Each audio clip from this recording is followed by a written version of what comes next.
viime vuonna jätimme vetomuksen eduskunnalle kurdi mielenosoituksen yhteydessä tasan vuosi sitten ja siitä lähtien kerätty allekirjoituksia ja haluamme tuoda teille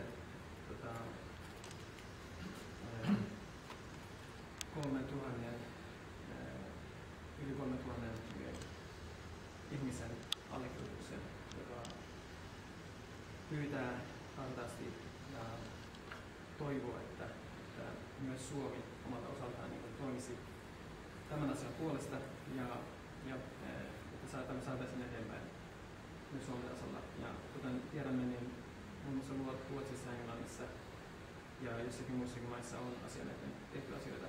Ja siitäkin meillä on dokumentteja tänään ja miten me luovuttaa teitä. Onko Ragnar Syytilä, että ehkä aikaisemmin täydentävät? Tähän näin lisäksi sen verran, että me olemme myös tuolla Malli-alan myös Ruotsin paremmassa hyvällä tunnalla kehittämässä. Olin mukana ikään koko aika 6 kuukautta ja muuta festivaaleja, mutta aika kun oltiin ja puhuin ihmisen kanssa. Monta ihmiset Suomessa ei tiedä, mitä tapahtui, mutta tiedä enemmän kuin me. Ja monta ihmisiä itkivät, kun me kerrosimme tänään. Vielä jolle en ikinä onnota, yksi nainen sanoi, että no miksi Suomi ei auta?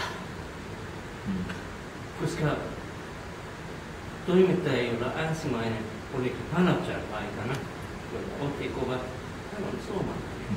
Ja jos Suomen media sen aika ei ole ehkä maailman media, hävisi se asia.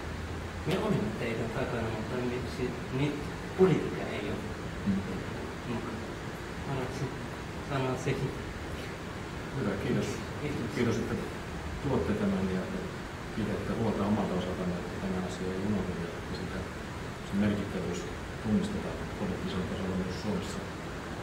Muistan itse, vaikka tästä on paljon aikaa, mutta muistan sen kauhean, kun näitä uutisia alkoi tulla siitä, että nykyään joku vielä käyttää kemiallisia aseita. Mutta tämän tyyppinen tilanne.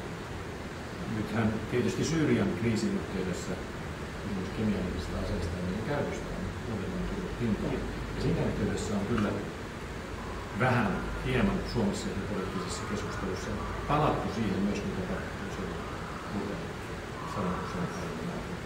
että tämä kysymys elää tällä hetkellä juuri nyt siellä Syyrian kemiallisia aseita on koottu ja pyritään nyt sitten neutraloimaan kansainvälisen yhteisön toimesta. Jos katsoo sitä myös yleisellä tasolla, niin sosiaalisen internationaalisen on aktiivisesti tämän asian ajatuksessa Ruotsin valtiopäivän sen tunnustamiselle on ollut paljon vaikutusta sosiaalidemokraatin puolue ja viimeksi haluaisimme nimenomaan sosiaalidemokraatin SDP-ryhmän kauttakin vaikuttaa siitä, että on tämä SDP on lähellä sydäntä monia kurdia, Suomessa asuvia kurdia ja tiedämme, että SDP tämä ihmisarvo, aiemman ihmisarvo on juuri mitä siellä kaivataan.